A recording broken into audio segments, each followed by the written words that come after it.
There it is right there. There we go. There's the right there. Happy Friday to everybody.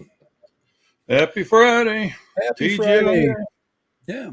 And we are First. I mean, Warsteining thanks today. God I'm fabulous. Yep. We are Warsteining today. Warsteiner. So That's Bosteiner, but that's all right. We have this other thing that's something forget what's this. I'm not even going to try to figure out the name of it. I was going to pick it up and I didn't. I'm like, I got too many miscellaneous things sitting around the house, so I wasn't going to go get something new and confuse myself anymore. I hate to have those singletons sitting around the house where you just don't know whether to drink them or what. But it is Friday, so we have no more worries today. Doc Murdoch raising his adult-sized Diet Coke to us. All right, that's okay. Hey guys, I don't have to do this every Friday. I just do it because I used to. Yeah, I'll tell you right now. I never ever on Fridays. Pretty much, I'd say if I did take a drink, it would happen probably I don't know once every 2 weeks or something like that. But it just got to be habit. I used to have a problem. It used to make my stomach upset. Now I think I'm getting, maybe it's the type I'm drinking now. It's just a couple. Well, it's the good stuff that you're drinking now. Analysis by, yeah. I really like the light Pilsners, and this is a light Pilsner. And it seems like maybe it's my genetics. Anytime I put light Pilsner in me and everything works good. So I think I was born to put light Pilsner in my body. I think it was genetically altered, plus my coronavirus shot. Oh, we all know you need to be shot. So, I had kind of a sore throat this morning, a little bit of a sore, kind of like, But yes, Utah officially is in the middle of vaccinating all their teachers, and they just got done with the first responders. So it's at least it's moving forward. It's one good thing about living here. Besides it being awesome and the weather being great and about 1,000 more. Well, now that you started vaccination, take off your hat briefly. Do I still have? So we can see you with hair one more time before all falls out. My face is burnt from skiing the other day. I took the Instago out skiing, and maybe I'll find maybe I'll put up a little bit of a clip of that. But yes, I can move on skis on slippery things. Nah, you bribed somebody to carry that Instago down the slope for you. I paid somebody. Okay, will you just bring this up the hill so I can impress people on my YouTube channel? Believe me, when you'll see the shadow that's skiing, going right about 6-pack. You'd be like, look at the freaking giant dude with the freaking skis on. Let's see. I skied when I was younger. Yeah, well, crap. If you didn't ski in Germany, holy crap! But I mean, where you live, though, in Germany, we don't ski. I mean, the only skiing you could do be cross country, water skiing. No, I used to go down to Italy. Yeah. Northern Italy in the Southern Alps. Did you drive the train a lot? Did you ride on the train? Drive? No, I didn't. I was not a train driver. Did you? Yeah. Did you ride the train a lot? Is that how you got around? Or Yeah. Well, I'm just curious. German public transportation is a lot better than what it is around here. Yeah. Well, we don't use it. That's the problem. It would be better if we, America, we hate that stuff. We like to drive big, loud trucks with lots of smoke. So Amtrak even gave up on Texas. I think they canceled all their lines coming through Texas now. Well, I heard, I'm not trying to be political. I heard that with the new administration, they're trying to, because I guess he was a big Amtrak rider. I don't see that being a success, but yeah, I guess, all right. We're just not into public transportation here. We're just not, unless you live in a big city. If you live in a big city, the subway is the only way to go. I totally believe in the subways. I was in Washington, D.C., not recently, but not too long ago. And all we did was ride the subway, and I figured it out in one day. We knew all the lines. I could get to any different part of town. It was really easy. So, and it was inexpensive. It was fast. I mean, we went all the way from Maryland to the southern part of DC. So it was pretty cool. Uh, Doc Murdoch. last time I jumped on a train in Germany, I got one of those bullet trains that goes like 180 mile an hour. Yeah, that's why we don't get on freaking trains, because they're freaking slow here. I mean, slow. I mean, you can't feel the speed at all. Well, you only notice it if you're looking straight out the window, not straight to the side. But you're fine in those things. They have a speed display in every car where you can see how fast you're actually going. I wonder if you could fly next to a bullet train, what it would look like, to see how fast, get your fastest quad, get it right next to a line where not right next to, obviously they probably, we want to be, but close enough where you could see the train, just to see how much you could keep up with it. Because you could truly. That ain't happening. Well, it should go by you by 80 miles an hour. So you literally would be flying, say you're flying as fast as, well, you're not supposed to fly more than 100. So if you're flying 100 miles an hour, the train next to you is going to pass you at 100 miles an hour, 80 miles an hour. That's crazy. That's crazy fast. And it weighs hundreds of tons. Well, how do you know you're going fast on the highway? I don't, because I don't go fast. My speedometer, my slowdometer. No, when you get on an Autobahn, where you legally can go as fast as you want to. How do you know if you're going fast? Yeah.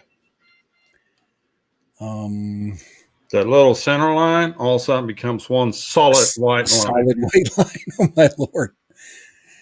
I just couldn't imagine, driving, say I was driving 80. Okay. Cause we drive 80 is like 120 kilometers per hour, right? Something like that. Yeah. So you would get passed by somebody going nearly 200 kilometers per hour.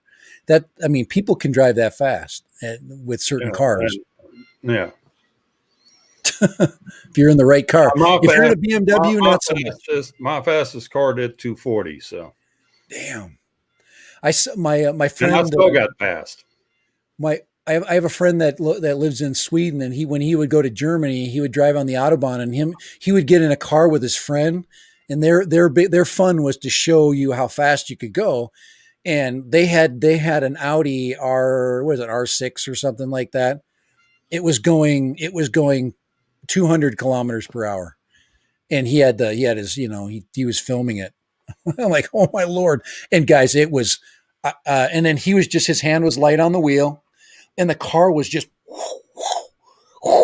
doing that kind of stuff, but it was hugging the road. It was, scary speed.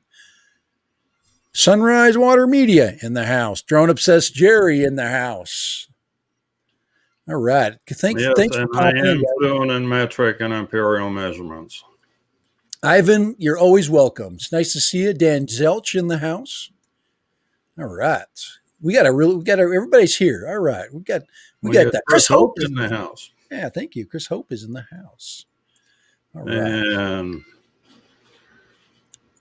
Life of Dan Square. Yeah. Split personality. Welcome, guys. Welcome. Now, we have a special guest that will be popping in. I don't know when, but we definitely have. We've got some interesting discussions. Hopefully, we'll have today. Now I'm officially a FPV pilot because I now have a scale. Because if you fly FPV and you don't have a scale today, guys, these are like $13. If you're going to fly in this new world of drones, you definitely need to have a mini scale so you can make sure that your quad is always basically, of course, legal. So there we go. And I see that on there. Just click it on there. Look at that. It even says hello to you when you turn it on. Isn't that nice? But that's the only reason you bought it. I know it's my only friend. So that It says don't. It says get off the freaking scale. Let it freaking. One drone at a time, please. Yeah, exactly. It didn't get. I didn't get a chance to zero in, but there we go. All right, Drone Obsessed is popping in, so we'll be getting him on in just a second. Oh, anyway, now I broke it. That's what you get when you pay $13 for a scale. What happens when you hold the scale in air and try to turn it on? That don't work so hot. All right, but Kai, give us the story about our next guest a little bit about why we brought him in and what they're going to help us with. And well, why did we bring him in? Because he was the only dumb enough to say, "Yeah, I'll do it." Ben Keys in the house. We've got Texas. Well, we got Texas in more ways than one. But. Yeah, no. So Jerry came out and joined us on our monthly fly-in. By the way, next date for the next fly-in is January 23rd. If you don't have nothing going on the 23rd, come join us. Don't matter what you fly. Wonder what Dan, wonder what the scale would say if I stepped on it. I don't know. That would be an interesting. Can you weigh yourself on a mini scale? All right. Yeah, I would not survive. Not under me. Yeah, I found that I was a little bit heavier than I was, and my daughter, when we were skiing this weekend, she was worried about me falling because she didn't think I was going to be able to get up. So, yeah, all right. You were worried about your osteoporosis. That's what you was worried about. Anyway, how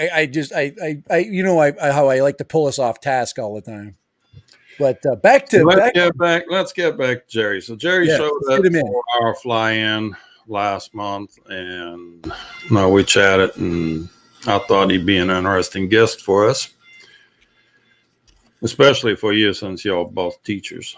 Yeah, so both of us have an obsession of drones, but he's actually brought it to another level, and that's kind of what I've been trying to do. And then COVID hit, and I was turned down because I was trying to create a group. Anyway, let's get him in here. Let's get Jerry in. Here we go. Add him to the stream. There he is. Hey guys, how are you doing? Hey, Pa. He's a natural performer. All teachers are. We're used to being in front of hundreds and thousands of kids, basically. Sort of forced into it. Yeah. Over the course what does D.IG stand for? Drone Interest Group. That's the name of our group. It's it's stapled to the wall, but I've got a shirt up there with it on it. But Drone Interest Group is the. Wait a second. Where did I put that sticker? Here it is. This thing. I've been making I make this lampshade. Yeah, this is a little nightlight. But it's Drone Interest Group. So we use those. We're selling these for $15 with the base and all that stuff for people that want any kind of thing put on it. And we use that as a fundraiser to help us buy the things we need to try to print, to try to make drones, to try to fly, fix broken stuff, And we, there's some other brakes flying. There's some other crazy things that, we can print. This is a shelf. That's a lot of freaking TPU there. Well, it's not. What is it? This one's that silk. PLA silk. Yeah, it works pretty good. Was it gold? Was it actually gold, or did you paint it? No, it was. This is the way it prints, exactly like this. It looks just like this right off the printer. Matter of fact, this particular print is so clean. You walk up and snap, and that's it. You're done. No prep work at all. It's over. I kind of there's a story behind that. Okay, isn't there? All right. Do you know the story? You said you don't know? Okay. Where have you seen a hand like that in a movie? Pop culture. You hang it on the wall. Yeah. Okay. I've got a lot of obscure knowledge because I'm a history teacher. I don't remember who it was on. I'm going to, it was a kid's show. Family. It was a kid's show. It was about there's candy in it. I don't remember. Okay. At the end of Willy Wonka and the Chocolate Factory. Okay? Oh yeah. In his office, I think it was in his office. He had to hang up. Maybe it was at the beginning. They had It was at the beginning. They came in and Yeah. hung up their purses and whatnot. And when they Yeah. did, the hand grabbed it. Yeah, the hand I remember grabbed it. that now. Yeah, That's good. I don't know. That's what I thought about when you brought that hand. I didn't even That guy- think about that far back, but yeah, that's exactly what that. And see, I use them. I've got them lined up over here where That's I've what I was got all my thinking. little- That's what I saw. I saw the hands behind you. I was like, they're all holding drones. They're little shelves. So they cool. turn out That's really a good. cool shelf. Yeah, and You as got you a lot can of see, drones behind you there. the rest of the room looks exactly like what's behind me. It's just chaos. It's so much going on in here all the time. I see your So- rolls of Yeah, material filament. for printing. Filament, Yeah. Yeah, I've got all that's all the used up, what's left stuff, and I'm hoping I haven't asked him yet, but they did give me some money last year to buy some printers, and I bought some additional printers.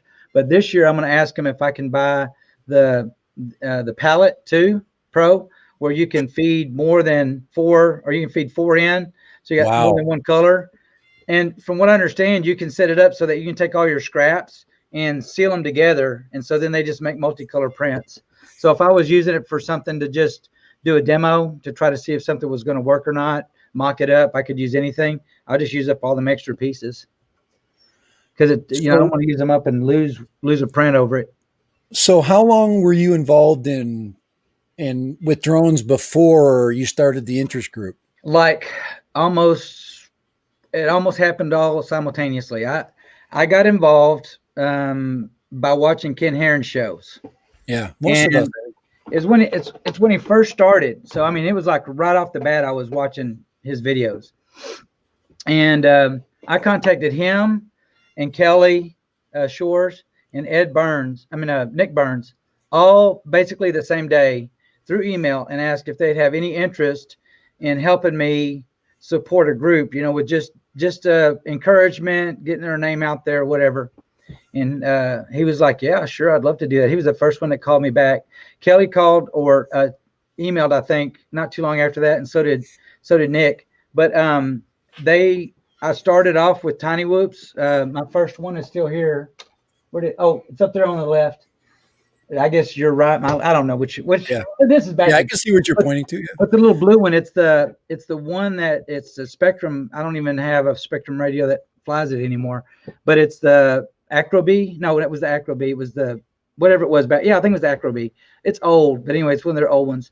And I started off with that, and I could barely fly it. I was crashing it into stuff. And a fella that lived close to here contacted me shortly after he found out we had a group started. And he brought his Tiny Whoop up here, and we started really getting into it. And he said, why don't we start a club? And I said, sure. So then the librarian we had, Brenda Allen, she had started a makerspace, and she wanted drones to be a part of that. And so when she heard I was doing this, she said, well, why don't you make it part of the library's makerspace, and you can come down here and fly after school. So we got all kinds of little things in the library. We fly around. And she's since retired, so I'm not. It's not that I'm not welcome in the library. It's just that I don't have any specific reason to go down there. And this year's been COVID, and they asked us not to have groups, as you know. So we're not having the group this year. So it's kind of dormant, unfortunately. But that's kind of the way it all started. I started off with a Tiny Whoop, and then I bought a Phantom 4, and then a Phantom 3. And I crashed it, and that's the one that got blown up in Ken's video where he blows up the drone at Splendora. That was my drone that didn't have a camera on it anymore. We took it out there and watched it explode. It was amazing. I still have the parts. I collected all the parts I could find. But yeah, and then I just got interested and started buying people's used stuff, and people donated some things. I mean, they came out of the woodwork after Ken. The first time I was a guest on Ken's show, I had people just out of the woodwork sending me stuff. And sometimes it was old motors. You know how people fly a 5-inch and they crash it. One motor gets whacked. Well, then they go, there's 3. I'd rather just have a whole new set. So they just buy a whole new set. And so I'd get a bunch of odd motors, 3 at a time and stuff like that. And then I just asked, different live streams I would get in. And I would start talking to people that were in there, and they'd ask what I do. And I never pushed it on anybody, but they would just say, hey, can I send you something? We've had a Mavic Mini donated, a whole kit, brand new. We had a P3 donated, a P4 donated. We had an Air just recently. An Air got donated. it's crazy. People just want a 3-dollar solo. Not that anybody wants one anymore. Quite honestly, if somebody wants a $3 solo, pay for shipping. I'll send it because I'm not doing anything with it. So what's your goal with because I've thought of this, and I actually presented some ideas, and after it was after you were already doing it. Yeah. And I went to one of my administrators and brought up the idea. He's like, "Oh, that's a great idea." So he went to, of course, our safety, our safety consultant, and he said, "No drones." Yeah. Yeah. And they're doing robots. They're doing robotics now. Right. Right. And Raytheon is getting involved. I don't know if Raytheon is they're trying to get involved in the entire country. Yeah. They want to give you money. Yeah. But they want to run the program. Right.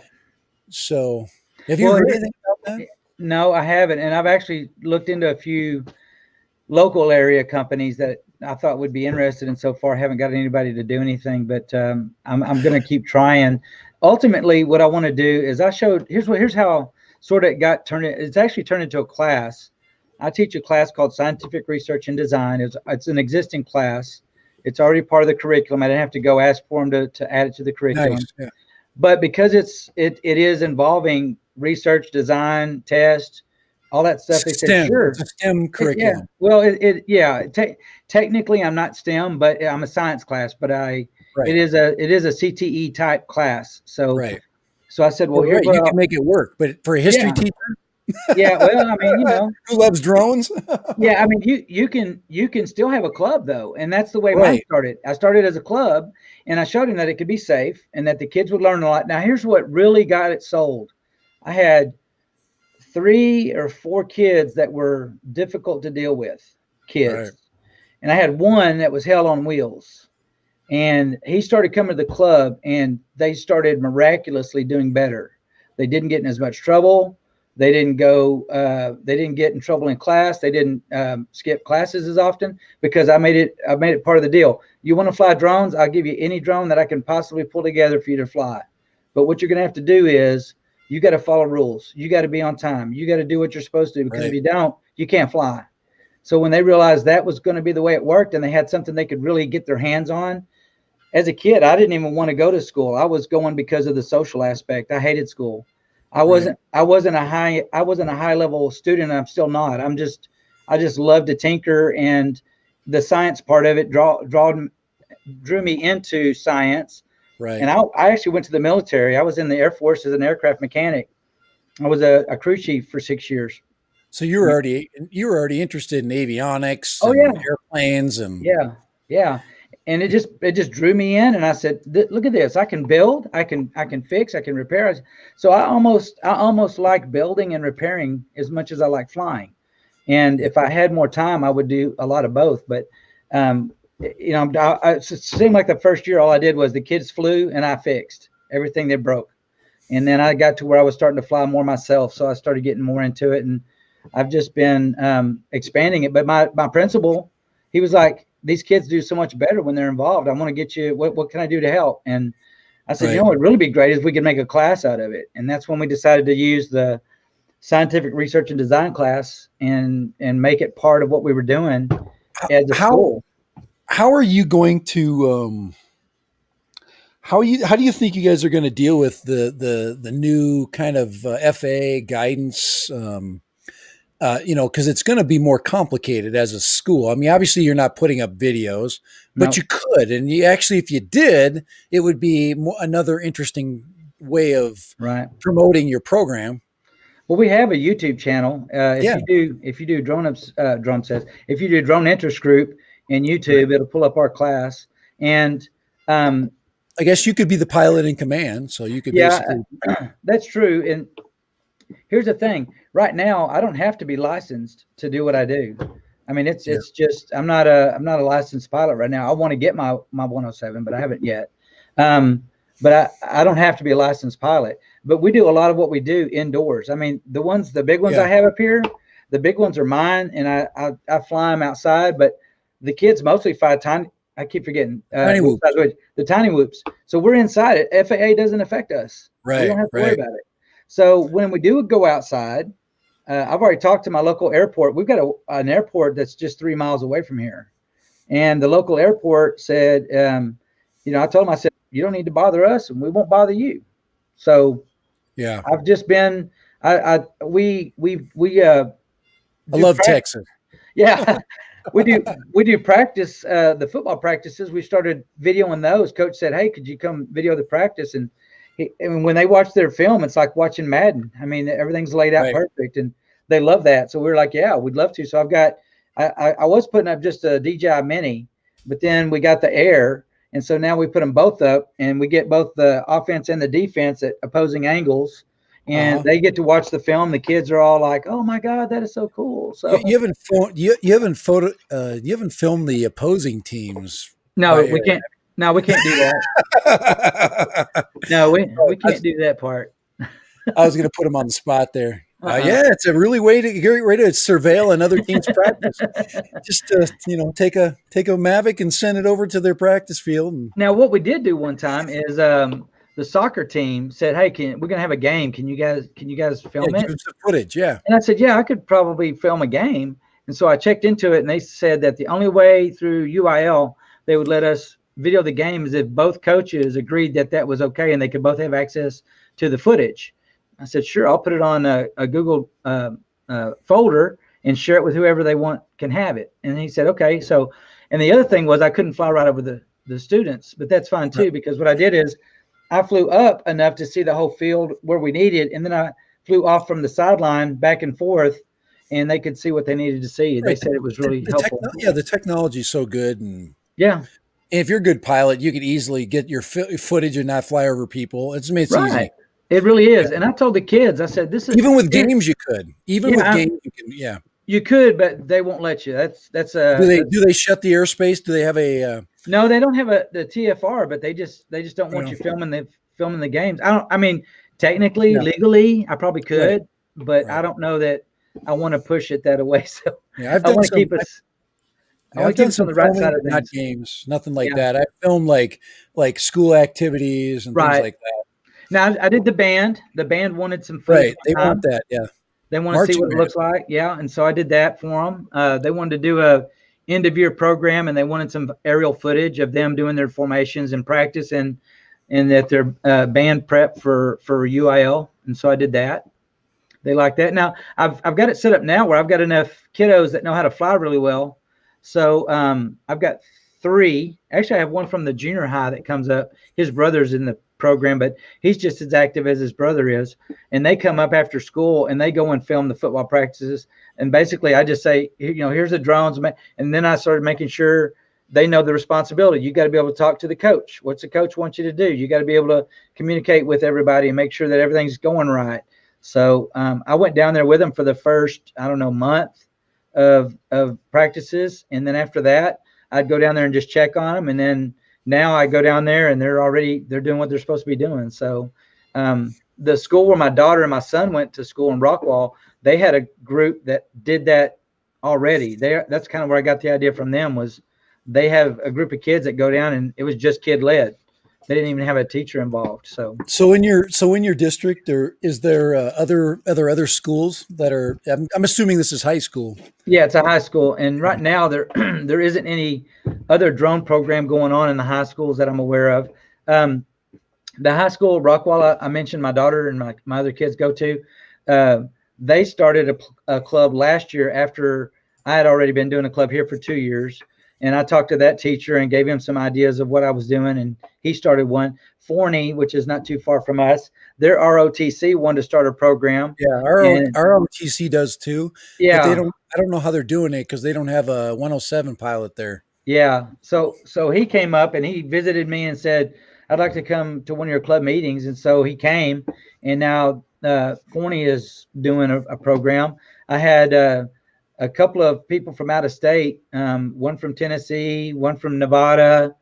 I can't remember where else the other one was from, but they asked if, how could I do what I do? And I explained it to them, and they've started programs in their school. So it really depends on your administrator, how much they're willing to go to bat and say, he's able to keep the kids safe. He knows what he's doing. Let him do it.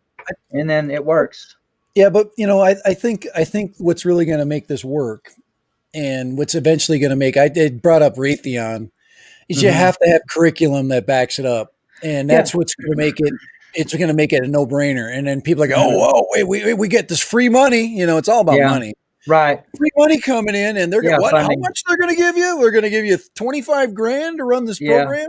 Yeah. And, so that's what I'm thinking is going to find right now. It's robotics. I mean, robotics Yeah. is, they have robotics competitions. Yep. They have a set curriculum that's created by Raytheon to do that. Mhm. Yeah. So I don't know. I kind of it would be nice to be under the umbrella of something Yeah. like that. I look at it Well, practically, because I know I can't do it just to have fun, because they don't allow that in school right. anymore. Oh yeah. No fun at school. You know, No fun allowed. oops, hang on. I got it. Sorry, I should have turned it on mute. But you can get away with it. What do you think, Kai? Kai hasn't said anything yet. Oh yeah, let him talk. Kai. Well, I don't think I'm not equipped for that. Yeah, you are. That, You're a taxpayer. You're gonna that's pay out for this for your teachers. yeah, but you're a taxpayer. Well, you know, I mean, now with the new rules coming out from the FAA, you gonna get your school to make your soccer field a free? I don't know. It's a good idea though. I'm gonna look into that. When I first found out we could still do FRIAs, I definitely want to get the school under that. It would solve your problem. Yeah, it really would. Yeah. Take care of the issue of the airport. They would Yeah. never have to worry about you, because it would be officially, Right. in a NOTAM somewhere. And Yep. I'd like to be able to do that. Now, Flight Test has a whole curriculum, and I presented the curriculum, and they said, well, we'd have to go through the curriculum committee to get it approved and all that stuff. So I haven't pushed that direction, but probably over the next year, that's the way I'm going to go to create an actual drone class. What do the kids like the most about it? That's where it gets, because that's where it starts. Yeah. What aspect of it do when you bring it in there? Obviously everybody wants to fly. Yeah, everybody wants to fly. What learning part do they like the most? They like to build. I mean, every single and you know what's odd to me, and of course I'm old school, and I didn't ever really have girls turning wrenches around me, but we worked on cars from the time I was a little bitty kid, so I knew all about all these kind of tools. A lot of these kids don't, and the girls don't, but they're interested. And I have had more of the girls deeply interested in building and designing than the guys have been. The guys just want to fly it. That's really mainly what they want to do. Right. I have a couple that are interested in building, but mostly they just want to fly. The girls come in and they're like, can I learn how to build one? Can I learn how to solder? So I'm like, yeah, I'd love for you to do that. So I've been teaching the girls as well. I mean, I've got several girls involved also. Yeah, I think where the interest lies, that's kind of where you start. And I think there's a lot of things other than that. You got building, but you also have math involved in it. Yes. You have batteries. You have, you can go through the whole electronics curriculum. Right. Or you can use basics of it and go, hey, we've got certain motors, and we've got certain, I'm sure you've kind of hit that, the basics, because there's a lot of information out there. Yeah, there's. But, you also have computer programming in it if you want to get into the Arducopter stuff. Yes, the old Ardu computer, which is basically just a programmable, flight controller. Well, we've also got Raspberry Pis that we started messing with. Yeah, cool. Yeah, so awesome. That's getting to be involved. I've got kids that are messing, and a lot of the 3D printing. We're talking about building things like we do the camera. The GoPro holders, like on that one right there, we got the GoPro holders. We're learning to print things. I had you got the printing thing. You got the part CAD design stuff. Yeah. We've got. Well, we don't use the other class uses CAD, but we use Tinkercad right now. But that's something I don't have the experience with, so I'm going to learn. But you've heard of the Triple Tech, the really bright screen that they got out. One of the guys that donated, the guy got one of these delivered, and he wanted me to build a mount for it because it's really thick, and it's too thick for the P4 bracket to hold it. So he brought it today, and he said, he's donated all these drones to us. He brought me a P4 today, and he said this is too thick. So he kind of gave me an idea of what he wanted, and then I told him I'm gonna make him one. So I'm gonna take the kids through the process of how would we design something for this that would fit on there, and we're gonna do that. So I'm trying to teach them some real world problem solving skills. Right. And you don't have to print everything. Doesn't have to be printed with a 3D printer. I mean, No. you can go to freaking Home Depot and figure this crap out too. Oh yeah, that's true. And, we use plywood and everything else. So yeah, that's the thing. So it is, like I said, it's supposed to inspire hands-on, curriculum based. It doesn't have to, and it doesn't have to be, I mean, you're learning, indirectly almost all the time. Right. And that's the whole thing I told him. I said, listen, what your measurements, your math, your how to use a tool, thread size, metric, why, which bigger, an M3, M4, M5, soldering, right. What your temperatures, your physics, you got momentum, you got kinetic energy, you got everything you've got to start thinking about how it all, drones cover everything. There's not one part of pitch forces of props. I mean, talk about the funnest learning tool ever invented. Exactly. And again, like you said, the programming, we haven't got to where we're doing missions with them yet, but I plan on doing that. We're going to end up doing missions where we program out a mission. What do we want to do? So, but beta flight, that's a good one to learn on. I've started teaching some of the kids about beta flight. So it just depends what all they want to do, but they all want to do something. They get on this is the funniest thing. I can get them on the simulator and they'll be like, I've never flown one. I said, well, here's, this goes up, that goes down. And boy, they just, in like 2-3 minutes, they're fumbling around, and before long they're flying better than I ever started. Right. Because you get the understanding of what the sticks are doing, because that's the first thing is once your brain figures that out, you get the real quad, and it's easier. I think it's easier to fly a real quad than it is to fly a simulator. Yeah, I did.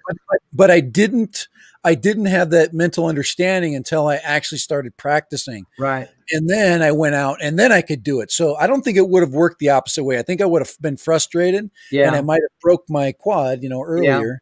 Yeah. Well, they have been playing games for so long, and they're just like, that's second nature to them. So when they picked up the controller, their eye-hand coordination is tremendous. I mean, it's way better than mine. Plus they can see in the goggles without. Yeah. I hate this part. My eyes are so bad with astigmatism. I've never tried flying with fat sharks, but not long ago, somebody offered me an opportunity to buy some fat sharks with a 7-inch drone and some other stuff. And I was like, I don't know. But when I finally decided to try them, and it's a little blurry, but I can still see well enough to fly. What about digital? Have you been digital yet? Oh my God, Kai. Yeah, we know about digital, don't we? Yeah, I went out with Kai and them and got in those goggles. Oh my God, I could wear my glasses under those goggles. So, oh my Lord, it's awesome. It's incredible. I was like, okay, crap. I can see. Holy crap, I'm actually flying. Yeah, I can actually see where I'm going. So I can go through. Him and Chris Hope had the first taste of digital that day. Oh, it was incredible. You just don't know where. I never flew enough analog. Yeah. So I flew enough to go, I don't know if I'm going to keep doing this. Yeah. And then Kai talked me into it. He says, go for it. Yeah. So I said, okay, what the hell am I got to lose? Worst thing, it's DJI. I can just sell it when I'm done. Yeah. I mean, and I wouldn't part with them.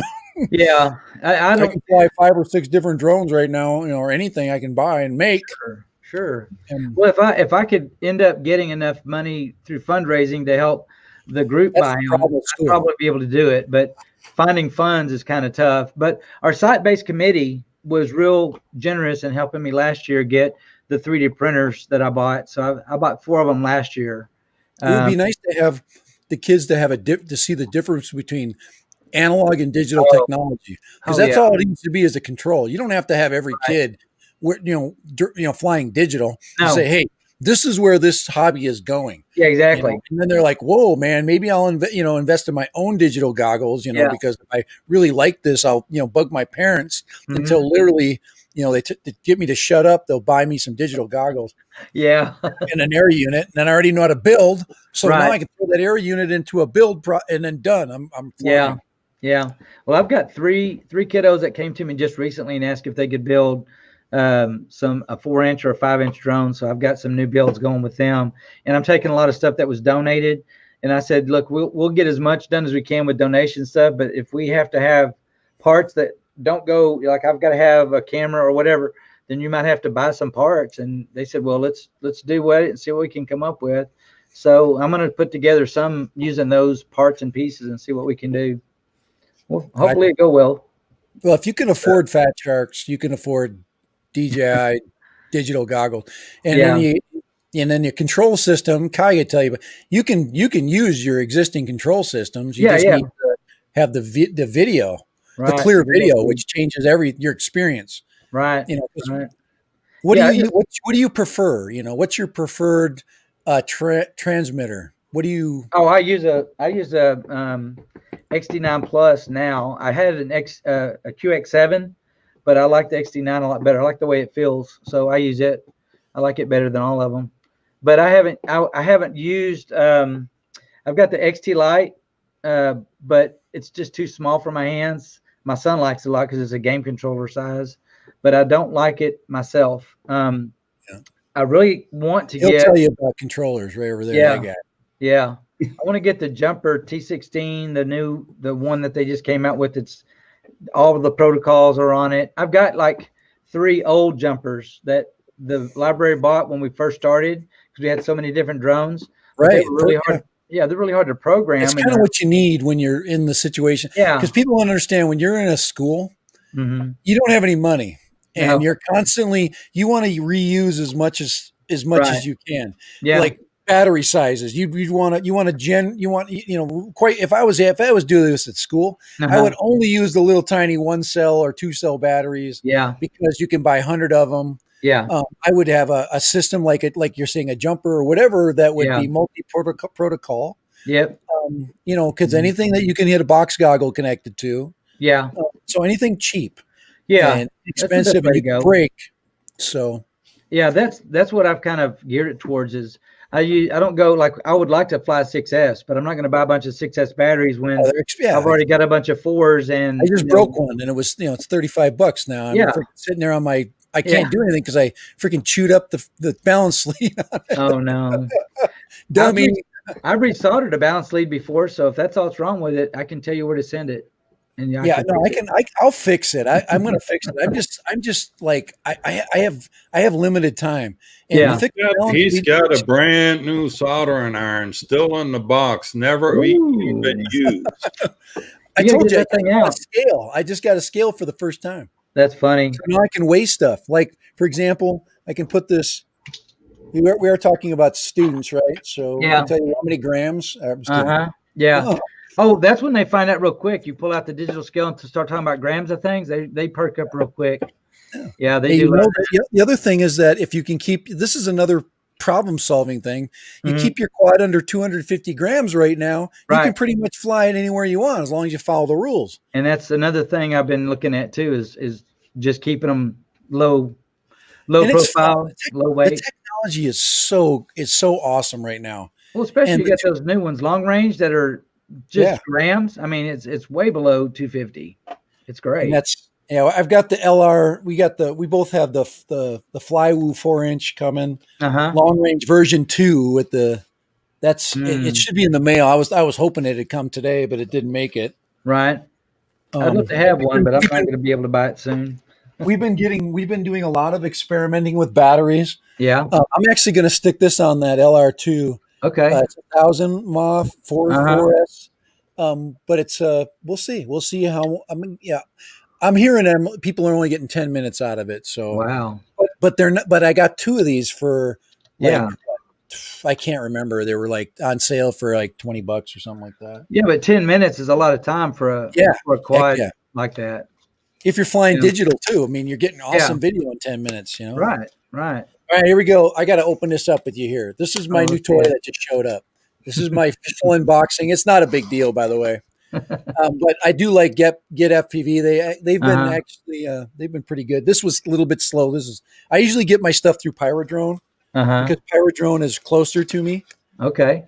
But these guys are this is my Lion battery that I've been waiting for. So. This is what I buy my Mr. Croc with. 2600. Mr. Croc 6-inch, Okay. So here it is, man. This is going to get me up and down the red mountain. So, all right, here we go. Wow. Oh, it's heavy. Oh, man. There it is. Yeah. Holy we cow, go. that is a brick. That's a brick, but Yeah. And it's a lithium ion battery. 6-inch quad. So yeah, this is a 6S1P pack. Okay. So this is a big, it's a big bird going to lift that. It'll lift this and it'll lift the GoPro. That's good. That's how powerful those things are. Yeah, that's a freaking. It's basically a Mavic, And I'm putting on a Mavic Lite battery, but I'm not going to get no 20 minutes. Maybe I will. Well, but for us. Go ahead. No, I was just going to say that was something I was contemplating at one point, was trying to build drones where we could use things like Ryobi batteries. That's the thing. You could probably do one cell, right? Yeah. Yeah. This is Kai's wheelhouse. One cell or two cell Lion batteries on the little mini whoops, on the tiny whoops. I don't know if they'd go on a tiny whoop. I think the weight would be too much. Yeah. Too much weight. 50 grams per cell. So too much. Yeah. I think that's coming down. That's got to come down. This whole power curve we're fighting the power curve. What's the new regulations? Batteries going to have to get lighter. Yeah, they are. Yep. Lighter and smaller, maybe both. If we're gonna have to stay under 250 gram to stay out of the remote ID business, then things gonna have to get smaller and lighter. Oh my God! Put it on here. Oh God! Look at that. Put it like that. Oh, dude. Plug that in. I dare you. It's not 6S. So I'd fry all the motors like in a second. Oh my gosh, that's crazy. Come on. It's only 50. Let's see, what's how many 35 amps. So it's gonna. Yeah, I think you'd be sorry if you did that. Yeah, I would. I'm not doing that. No, believe me. You wouldn't get just the blue smoke. You'd get a lot of smoke. We've been too far together for me to destroy it. This has got the. Oh yeah, it's got the air unit. Air unit in it. They shoved an air unit in that tiny thing. Dang, that's crazy. All the props have been modified. So we're. Well, I get talked into everything. I've just placed an order for a bunch of Sony VTC6 cells. Yeah, he's going to be building the batteries. I'll make my own battery packs. There you go. But I think building long range for kids, that'd be easy. The little 4-inch frame they're doable. Yeah. Okay, we had a discussion going on here. Now we're going to ask you a question. Okay. Or actually, we were thinking about what would be like a good quad for out. We're going to be outdoors here. Now we're thinking about that. So you get your Freya set up. We were talking about what would be the best quad for kids to build for outdoors. And what did we come up with? What were we thinking about, Kai? That would be we're thinking probably a little bigger than this. Yeah. 3-inch. 3-inch. Yeah, the one that I've it's not up there, is it? No. I've got the Tiny Hawk Pro. Yeah. And that one is 2.5-inch or 3-inch. Yeah, this is a 2.5-inch. That uses the Emax props. I took these off of that. I don't remember where I put it, but I was gonna say that was the one that I like because of its size, and it's fast and it's light. But at the same time, because it's fast and it's light, it's hard to maneuver without slamming it around. So I think really, I mean, I've got them starting off on toys like this right here. Yeah. The Themas. And look, they beat the crap out of this thing. I mean, it's got pieces bent and falling off of it, but you can buy parts for it. Yeah, I could rebuild this whole thing for like $20 because you can buy every part. There's nothing on here that I can't replace from the little SEMA store. And it's great because it doesn't hurt anything. It's super lightweight. I mean, toy grade. Yeah. Yeah, we can just throw it in the air and hit the throttle and it goes. So it's great for that. But at the same time, they're going to have to learn how to fly something that when they let off the throttle, they know, it's going to drop. Well, there's no GPS going to, and I think that's also changing too. And I think we've had discussions about, I think, we don't know what DJI is going to bring out, and I don't expect them to bring their hybrid. We call it the faux FPV. It's really Right. not going to be an FPV quad, No. but it's gonna. But I think that's kind of the technology is getting just so smart. Yeah. GPSs are so little. They're gonna integrate the GPS into the flight controller Yep. or some. It's close. I mean, it's already you can plug and play it. Well, So it makes no sense that they wouldn't have that whole package. Where instead of just saving you, they would actually land the quad. Yeah. Well, the old guy in a drone, Mitch, he goes into iNav a lot. And so he just did a drone the other day that's iNav, and he showed on his video that he was talking about, okay, I can send it up, I can do whatever, and then if I flip this switch, whoop, it just sits there and hovers just like a DJI. So he doesn't have to worry about crashing it. If he gets there's a barometer in it. Yeah, he's got iNav. It's got to have a barometer. You got iNav. He's got the GPS on it. GPS, okay. It just goes just like any other GPS drone. You can do the same with Betaflight. Well, it's not exactly the same because you know how Betaflight will bring it back to loiter, right, or come right back at you. This one will come back and land just like a DJI. When he brought it back, it just hovered and then right down where it went, just it took off. Yeah. He's got it all set up on iNav, and his radio's all set up for it. See, he used to fly RC planes when they were those big monster, $40,000 planes that they'd take up, and you always see those videos. That's what he used to do. So he loves it. He's all about it. But he's been doing that iNav stuff lately, and it's incredible. That's what I want to end up doing, especially with the kids. They get scared. Hit the switch, boom! It just out. And it's not a difficult change. And right now, the only thing that's keeping the technology kind of rudimentary is the purist. I don't need a full GPS. I just need, because they're afraid. And I'm afraid too that if I give them GPS control, that the people that create the flight computers or the flight controllers are going to integrate the GPS and take control of it and make it not fun. And that's what, I think everybody's worried about, that control thing. Yeah. But before long, we're all going to have GPS on them anyway, because the broadcast modules have to have a GPS on it. Yeah. Otherwise, they wouldn't know where you are. So, yeah, you're right about that. Yeah. But, you were talking about doing things that the kids will learn different things from. I actually found this idea initially was on Thingiverse, and it was just a power unit that you could put on your Ryobi battery. And so I got it, and then I thought, wait a second, I bet I could convert that energy to USB, and then I could use it to charge and use it on the field. So I've got it where now mine's got a place to plug in 2 USBs. So I put that on a Ryobi battery. I can use my soldering iron out in the field. I've got 100 those Ryobi batteries from all the construction stuff I've been doing over the years.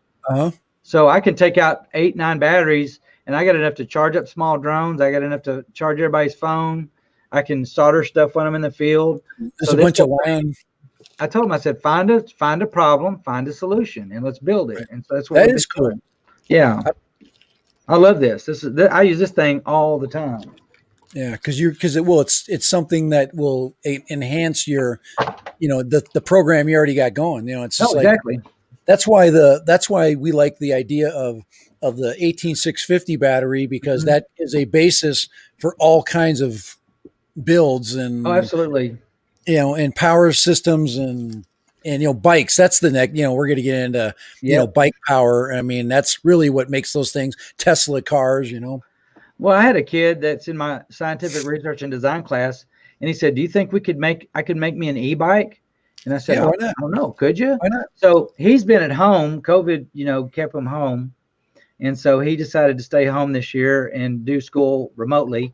So he's been at home, but I've been walking him through all the steps, and he built an e-bike with an electric motor kit that came, and it had different stuff. And I helped him manufacture and make the stuff he needed to fit when it wouldn't fit. And now he's got an e-bike, and he did it mostly by himself. I mean, majority of it by himself. So he decided he wanted to do it. He got after it, The key for the e-bike is having the motor that's integrated into the wheel. Well, right? Isn't that where the power system, you get that, and then you can take any bike and turn it into an e-bike. those are the best way to go. His wasn't. His is one that amounts to the back, what they call the drags yeah, onto the wheel. yeah, and it rides between in the triangle.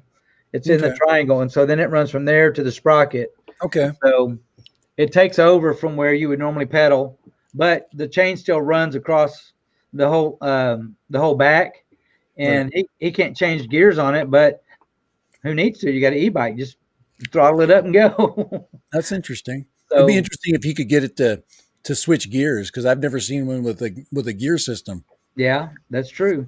That's true. Anyway, that'd be fun to watch. Swing arm. That's what Don. Yeah. On Yeah. Denard, he knows everything. Ivan, we haven't been ignoring you. Ivan's been like, he's dying to say something about the Mavic Mini right now. Okay. I have been watching chat. My phone was. We love the Mavic Mini.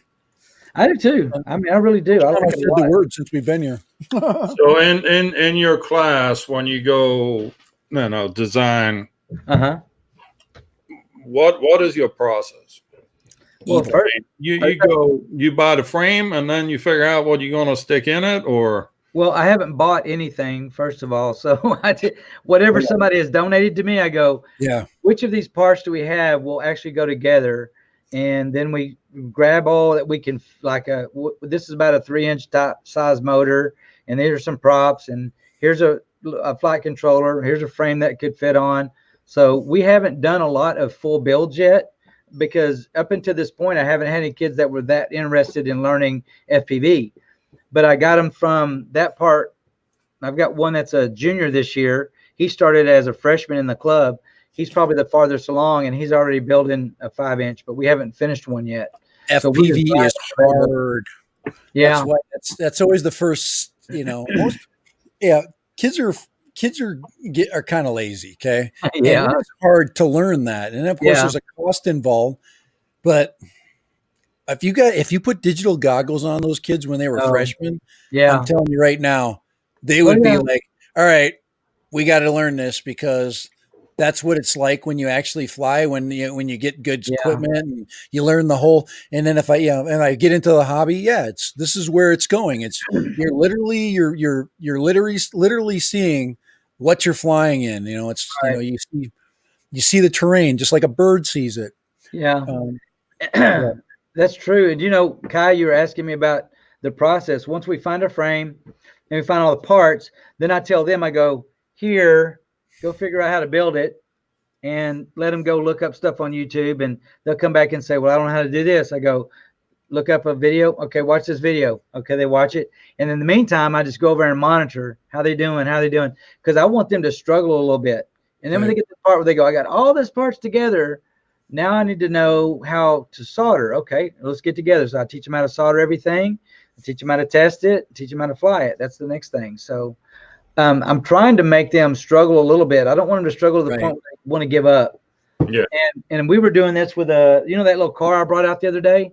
Well, somebody I bought a kit, a kit of 7-inch drone stuff from. He threw in a remote control car that he was working on, never finised it. So the kids were one I was chasing when Kelly got in my way. Kelly got in your way. No, it was a little one. It's smaller. It's a little Fiesta. It's a 1/16, I guess. Okay. But it was all there, and I got them through the whole building part of it, and then they couldn't get it to bind or do what it's supposed to. So I said, look up how to check the ESC, how to bind it, do all that stuff. And turns out after 2 class periods where they fought over it and couldn't figure it out, I finally said, bring it to me. Let's look at it. So I started going through the process. Let's try this, try that, try that. Oh, they had their leads. It's got 3 ESC lead has 3 lead plug. It can go either direction. They had it turned wrong. So they had the ground on the signal side instead on the ground side. So I have flipped those over, and guess what? Boom, it worked. But I made them struggle 2 class periods before we got it figured out. And then they've been loving it. Now they want to get into cars. I'm like, good Lord, I've already got all this stuff for drones. Let's just stick with that. Let's don't do cars too, because they want to do cars now. Yeah, you want cars, go down to the auto shop. Yeah. Yeah. Well, I don't mind doing cards as a side thing, but I don't want to start buying a whole bunch of stuff to do. It's just, but it adds to the complexity of what you have to collect, and what you have to finance. Yeah. And, stay with, it's aeronautics. Yeah. I could see you going into fixed wing, Oh, for where sure. you have, and that makes sense. That makes totally sense. Yeah. Yeah. So you go into gliders. So, cause some kids are into gliding. It's like, it's all aeronautics, but it brings them their way. Cause you're going to have kids that are just interested in that. Yeah. We got balsa wood. We've been doing balsa wood. We've been doing foam board, and, kids are doing this kiddo's, he put a little more time into it. It's a V-tail, and this baby flies really good. And what happens if you put a pusher prop on it versus a ducted fan? Yeah. That would be, cool. Oh, yeah. There's a lot more to do with it. And that's what one of them was asking me today. He said, so I built a balsa wood and it flies really good. Now I'm building a foam board one, and if it flies really good, what do we do next? And I said, pick. What do you want to do? I mean, as much time and effort as he's putting into it, we got plenty to do. I can put whatever he wants to together. So we'll figure it out. I mean, we've got a lot of stuff. We just had to figure out what we can use to make the next plane. Let's learn how to put a flight controller on it, and let's make it a glider, a powered glider. Yeah. You're looking at the powered glider guy behind us right there. Yeah. It's this guy, I Yeah. got to get my finger on right there. Powered glider. Up here? Yeah. Well, he kind of glides, but it just for a few minutes. Yeah. Talking nose dive straight. That guy. Yeah, I know. It's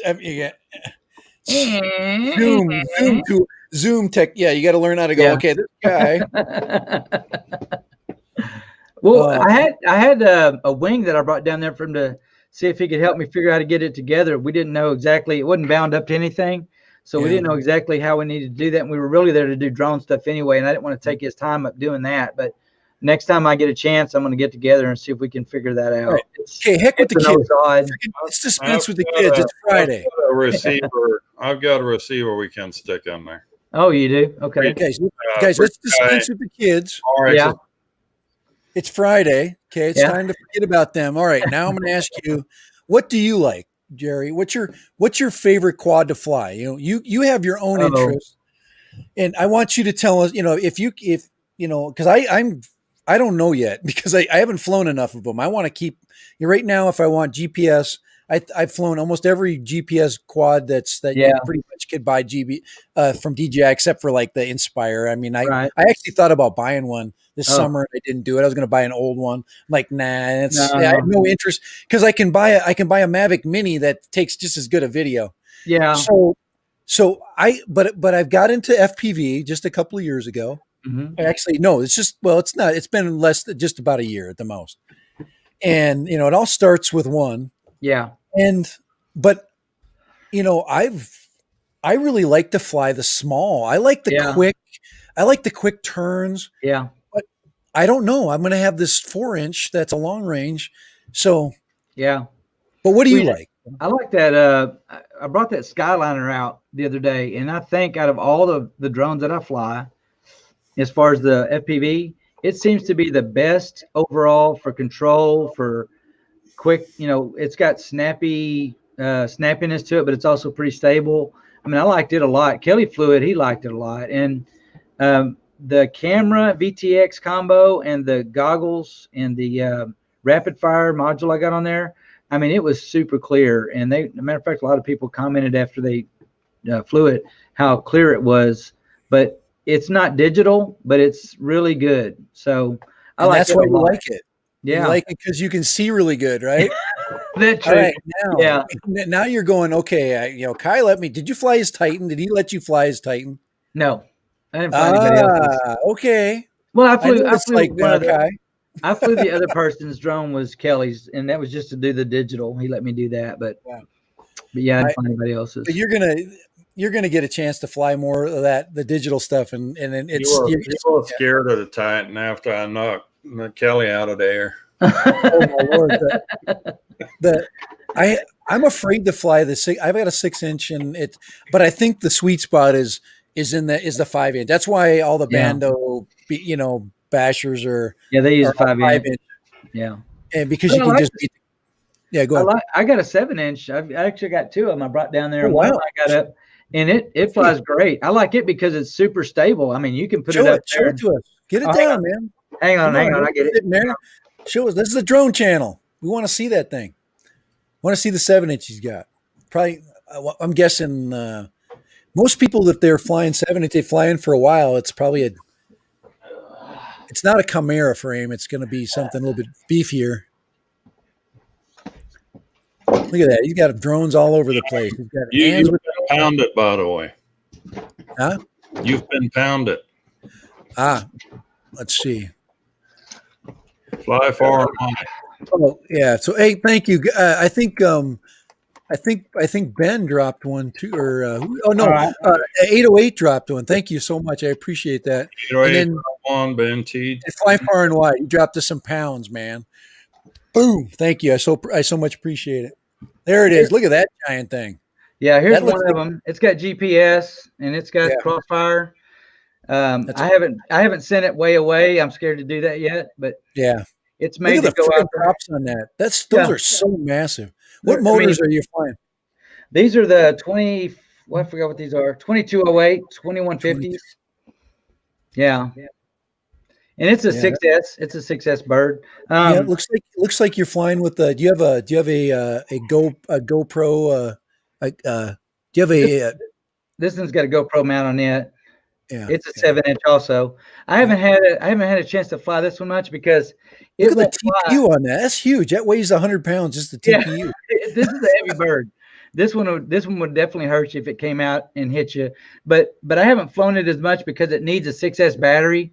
And I don't have any good 6S batteries yet, so I haven't flown it much. That other one will fly on a 4S for a little while and it's pretty docile. But this one, I would like to try that out. I bet it could fly. We'll sell you how long this thing. To me, I'm not gonna for the flight I'm flying. I'm gonna be. I want to do some cliff diving with it, so that's why I got that battery. That'd be a lot of fun. This is the one that I flew out there the other day. That's a 5-inch, right? Yeah. The Skyliner. Yeah, it's a fun little drone. It's very controllable, but it's also like it'll do a quick turn and a flip. It's real stable. I like it a lot. We were talking about frames the other day because, Kai, do you have your 5-inch? Yeah. This is the latest and the greatest. This is Kai's design. This is literally that's his 5-inch design. So. Oh, that's cool. You designed that whole frame? No, the frame is a Dave C frame. Oh, okay. But everything else is his. I'm not giving Dave C any credit for the motors and the layout. He doesn't get the setup. You're trying to find that sweet spot between frame, motors, battery. How much does that weigh, Kai? How much does that thing weigh? 196 grams. That's nice. That's the key, and that's what we're trying to do. We're trying to get it light. Is it 6S? What's the battery going to weigh? It's 4S. I actually flew it with 850 4S for about 6 minutes. Okay. And what it weighs like 296. Oh, does it? Okay, I figured that'd be still under. This is the battery he wants to put on it right here. So I got to test this out. Yeah. Okay. I bet you gets 10 minutes out of this battery. And I got these two Armitons, chameleons. I like them. I haven't flown them much lately because I like the way they look so much.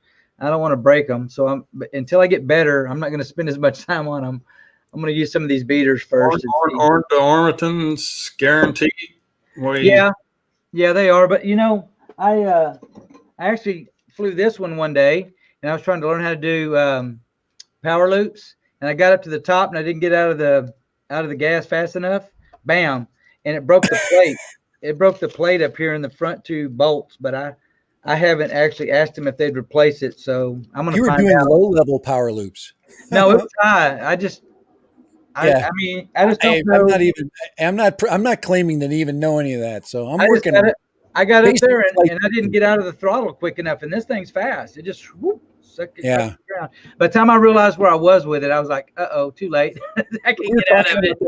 We were talking about that last week, and he was trying to explain, once you see straight back, that's when you got to pull the power, and then you're still in your full rotation. So Yeah, and that that's Because because you come around, you give it more and come back out of it when you're coming back down. Yeah, I don't. I'm gonna practice. Pitch, I'm gonna practice with crashable stuff. That's what I'll be doing. I'll be practicing with all But these. yeah, the weight of the weight of that big quad is the problem. You don't get much time, and No. you have to make that decision quick. You're like, oh crap. Yeah, and because it gets in the prop wash, and you're screwed. Yeah, and that shin drone right there is old. It's I mean, I don't know how old. It's probably 3 or 4 years old. Wow. See, you're a veteran. I have crashed that thing so many times, cartwheeled it and everything else, and it's a solid one-piece frame. I haven't broke it yet, and I've hammered that thing. Guys, you think, and now if you saw my thumbnail, we got a secret in the thumbnail. Oh yeah, but we've got a one-piece frame idea. My own design frame. So cool. It's a one piece though. It's a one piece, isn't it? Yeah, it'll be a one piece. Yeah, I think that's better. Just for the weight savings. Yeah, I think it's better. I'd rather go a millimeter thicker and on a single solid piece. Yeah. Than try to do a thin bottom plate, but you lose all of the weight savings on your bolts. Yeah. And whatever hardware you need to hold all that stuff back together. You think about all the weight that you put it with hardware and then TPU and all the. I mean, that's if you to make a thinner, lighter, TPU, because you want surfaces that'll be rugged. Yeah. But, yeah. Because I can see how thick yours are, and of course, it's been saving the quads from their crashes. Yeah, I mean, it helps a lot. Those ones with thin arms that they race with, they're trying to get every inch, shaved it down to the smallest gram that they can get on it. I mean, they're going to buy a bunch of arms and they're going to replace them all the time. But I don't want to do that. I want to just fly it, and if it gets cartwheeled, break the props, put new props on, put it back in the air. Right. That's a lot better. But this one here, I don't know. I haven't hit the ground again. I haven't flown this one much yet. So, but it's been scuffed a few times already, and it hasn't had any problems. So, but it's good looking. It's a heavy drone. This thing's heavy. Yeah. And the more we start sticking this battery, I just want to tell Kai what this thing weighs. This thing is heavy, man. Holy crap. Yeah. It looks like it weighs a lot. Let's see. That is a 300 gram battery. It's 307. Dang. That's like 2 GoPros, man. 150 gram limit with that. Yeah. you can't, this battery can't fly by itself. Yeah. You could get in trouble for chunking the battery. I could throw the battery and I'll be freaking breaking FAA. Oh, no more snowball fights, guys. Okay, guys, you got to get your snowballs down below 250 grams. No doubt. I haven't had a pickle yet. Well, the snowballs are not self-propelled, so. Oh yeah, that's true. That's true. What grade do you teach at your school? I teach mostly just 11th graders. I teach U.S. history, but I've if you're a high school teacher, I teach sociology too, where I teach lots of different level. Right. And I used to teach world civ. Sometimes they throw that at me, but mostly just U.S. and then I got that one sociology section that I get every year. I get one for each semester. Well, there's enough kids that need US that you can usually do that as one section. One prep, and you don't have that. You have several sections of the same prep. With COVID, they've tried to reduce the preps, so so kids are seeing only fewer teachers. Yeah. They did that with us. I teach 2 preps. I do IPC and the scientific research and design. I got 2 sections of SRD, and then I've got 4 sections of the IPC. So. We have every year we are allowed to to propose different courses. Yep. So that's what I'm saying. That's where I'm trying to get to the point where if I can, first of all, the funding thing, I would try to, if I could swing it, I would try to get it started just on my own. But the problem is the liability thing is I have to have somebody behind me. Yeah. To allow me to get this done. I'm not going to fight the power. It's too hard. No. And it's not worth it, Well, I did it for 2 years. 3 years. I did it for 3 years as a club. and then I started a class. In the last 2 years, I've had the class last year and this year. Yeah, I do the game club. I got the technology kids already, so Yeah. the So fun it'd be ones. easy. A lot of those kiddos, yeah. Well, there's some, you know, the neat thing about what I do is you get kids that are, they don't know what to do. They're bored, so they get in trouble. But if you get their hands busy, they don't want to be in trouble. Right. You got kids that are technically they're the geeky style. They can't afford it. They can't get into the hobby. They don't know. Right. They can't get into it. They don't know where to start, but you pique their interest and right away they're in. So I've got all kinds of kids working together that wouldn't normally even want to talk to each other. Yep. So that's the good part about it. And Flight Test has a full curriculum. I mean, it's a whole complete curriculum. Competing teams. Okay. Yeah. Well, I would like to see it where the high schools are having drone races. Us versus North Mesquite, or us versus Forney, or us whoever. Right.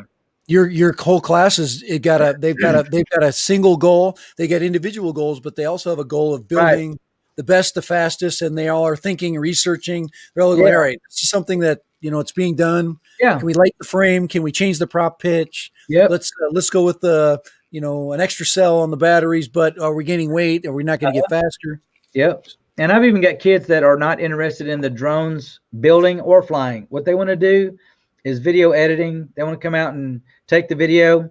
That's why we started a YouTube channel. The girl didn't want to do anything but really she wanted to help us do YouTube.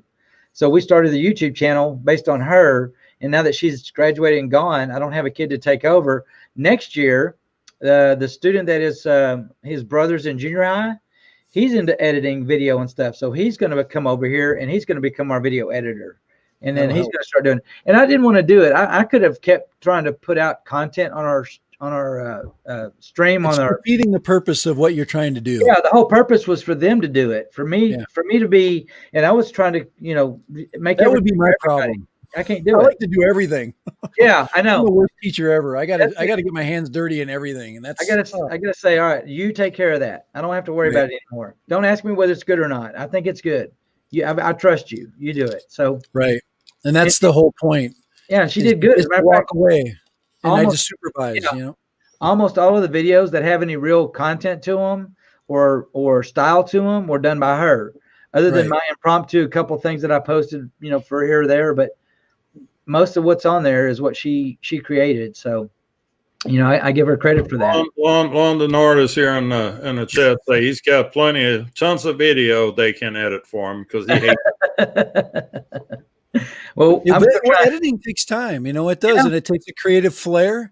And if a kid, you got a kid that's good at it, they take so much less time. The quality's higher. Yeah. And then all you're doing is creating content. Just film us. Today we're doing a build. We're doing a build lesson. I want you to get as many build shots as you can get in. Yeah. And that's what the content is, because we're going to share it out to other schools. This is what we're doing. Yeah. Yeah. And if we needed to narrate it afterwards, I could go back and rewatch it and narrate it, but the main thing is you that just make it worse. Well, that's what we do. And I had one kid that got involved, and he liked the drone part, but he also liked film. And so he said, hey, they're wanting me to do a project, and it's a thing that they compete against other schools in the district. And so he said, I want to do a documentary on the drone club. And so I said, sure. So one of the first videos you'll see, or I don't know what marquee video, whatever they call it on YouTube, is that video of him interviewing us and asking how things are going. And it's got a real professional tone to it. He did that video. So it's also really cool for you to look back on and go, God, we've gone a long ways. Oh yeah, for sure. Look at where we started. We had nothing, Exactly. And like I said, Kelly Shores, he sent us T-shirts. He sent us drones. I went down and visited with him, and nice. He sent me back with a box. And the next time I go down and visit with him, he sends me back with another box. So nice. You need to have deep pockets like Kelly. Yeah. Well, Kelly's got people send him a lot of stuff. So once he's tinkered with sugar daddy. Yeah, once he's tinkered with it, he pushes it my way. And same thing with Nick Burns. He sent us 2 big old boxes of stuff. And I mean, a lot of these drones on the wall over here came from Nick Burns. He sent me the stuff, and you were saying the best thing is, I don't care if it's broke, we'll fix it. The frames are important. Yeah. The flight controllers in them are important. The 3 or 4 or 2 motors that are working. Right. Yeah. We'll get it. We'll figure it out. we can trash one to build another, and we can trash two if two are trashed, and we take both of them, make one. So right. There's a lot to that. It's harder because I got older tech. I've got a King Kong up here that has a flight controller on it that's in a big plastic container.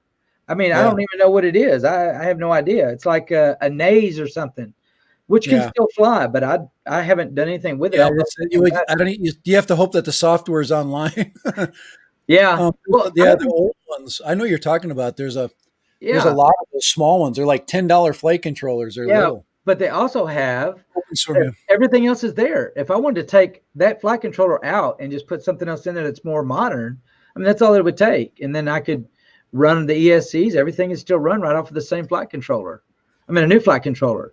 So I even had one that was so old, its flight controller is its bottom base.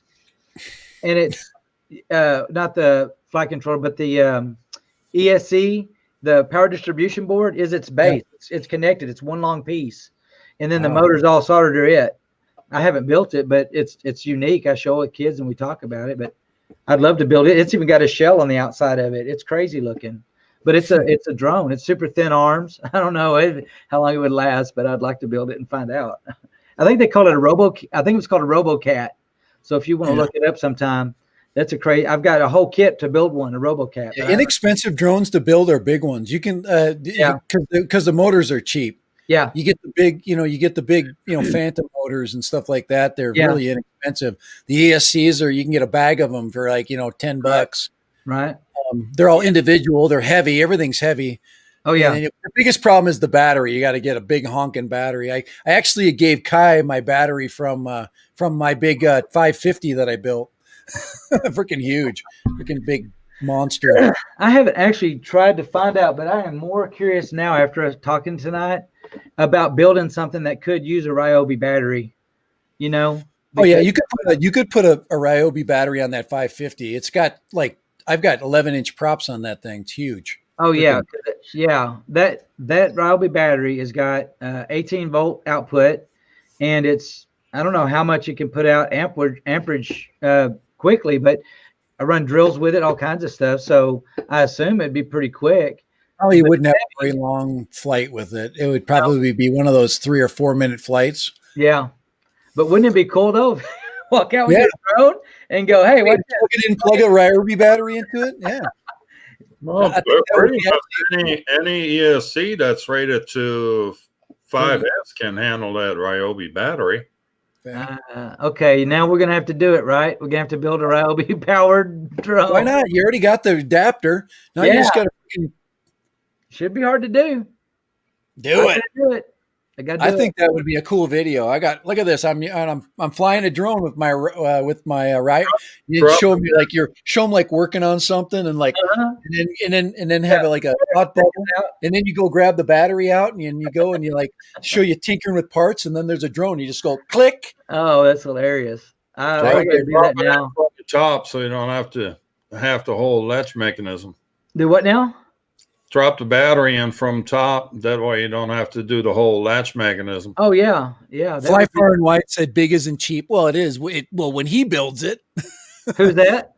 Fly Far and Wide is big isn't cheap. I just bought but he's flying with a 2200 MAS 6S LiPo.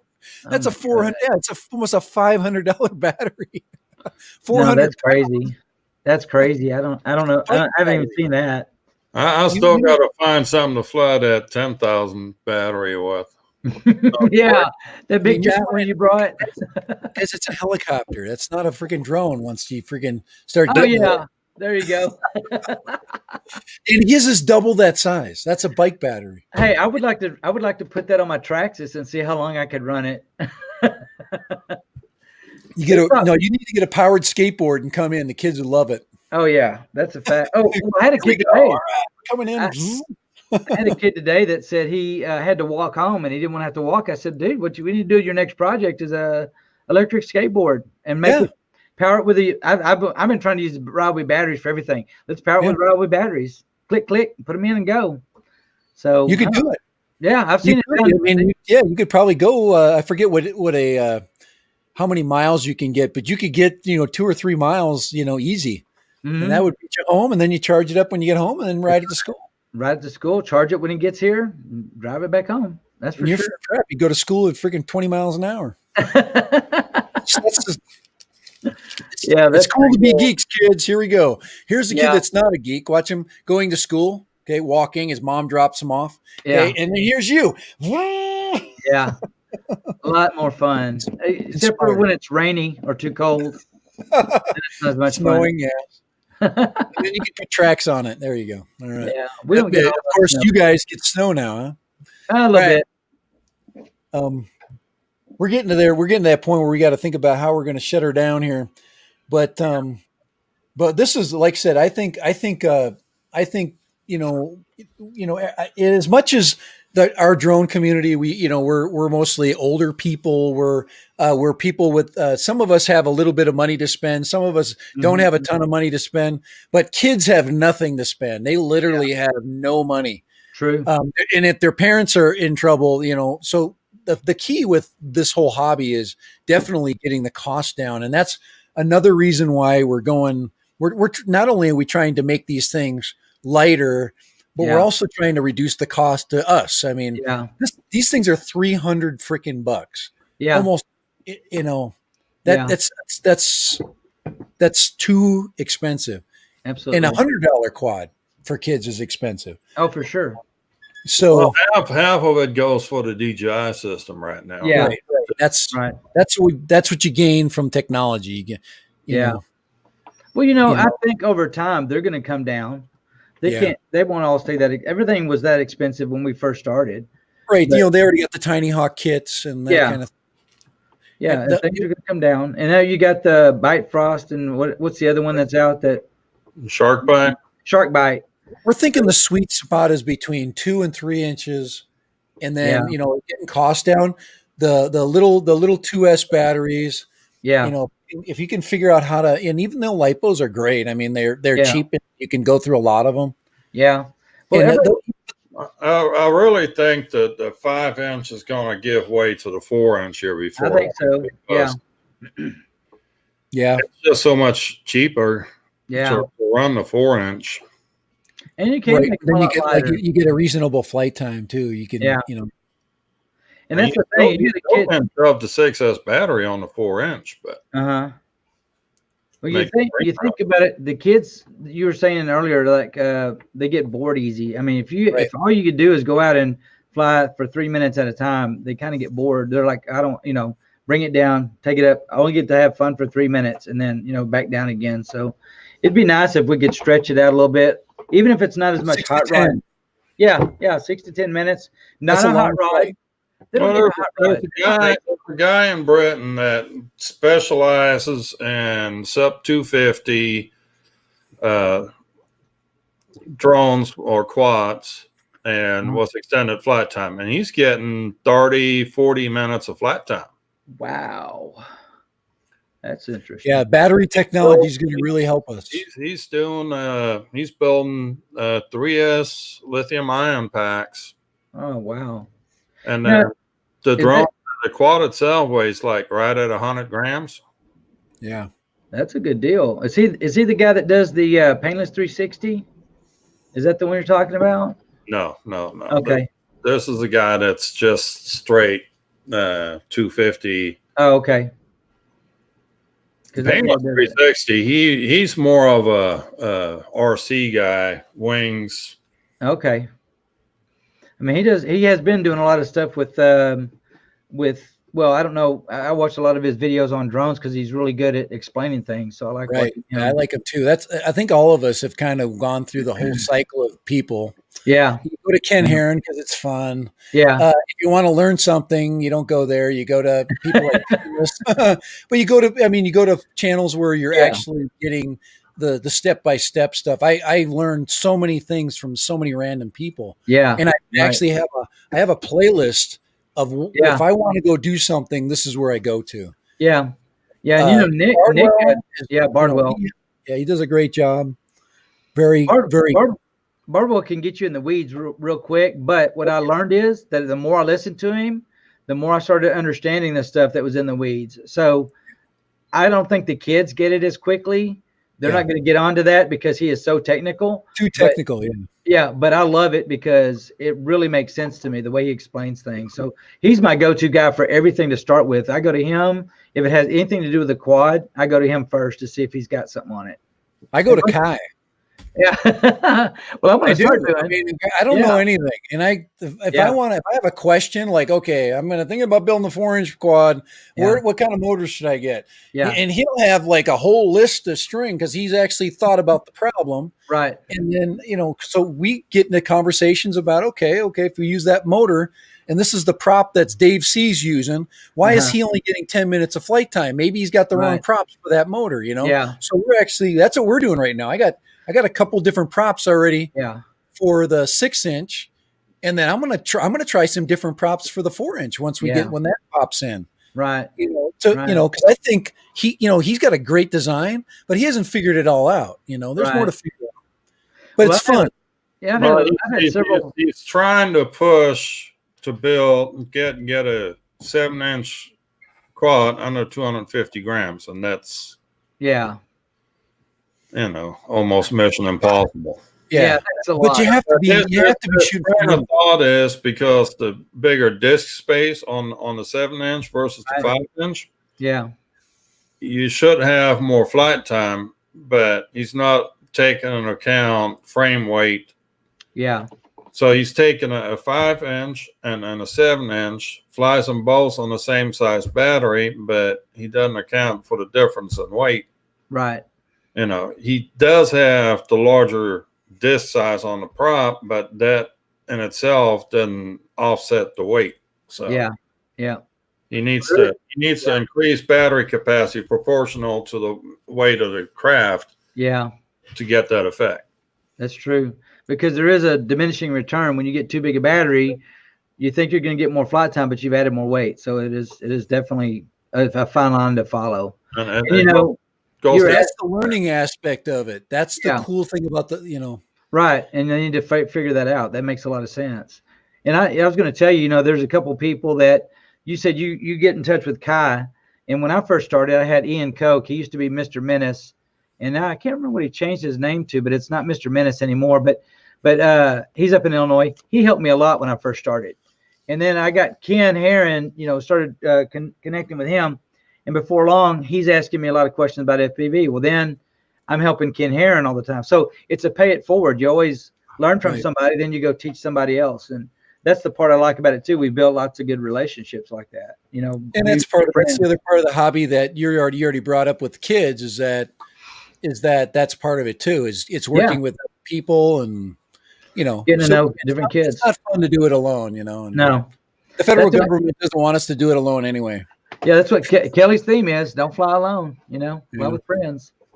That's the way to go. Well, I appreciate you guys asking me to be on and let me share. I've had a lot of good times, and I wanted to share them. And I'm glad that you're interested in doing that at your school.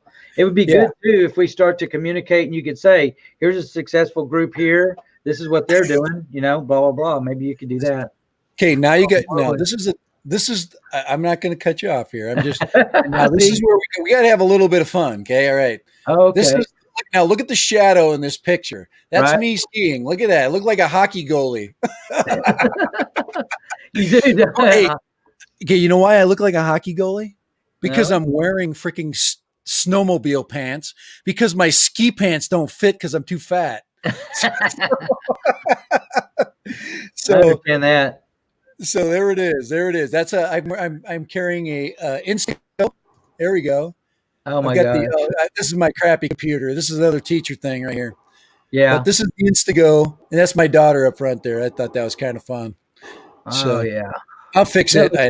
Skiing. Yeah, you had a lot of skiing in Texas, don't you? No. Oh, water skiing. Yeah. A lot of water skiing. I've done a lot of that. We do a lot of skating on thin ice around here. Oh, we do that. Yeah. I got no footage falling, so.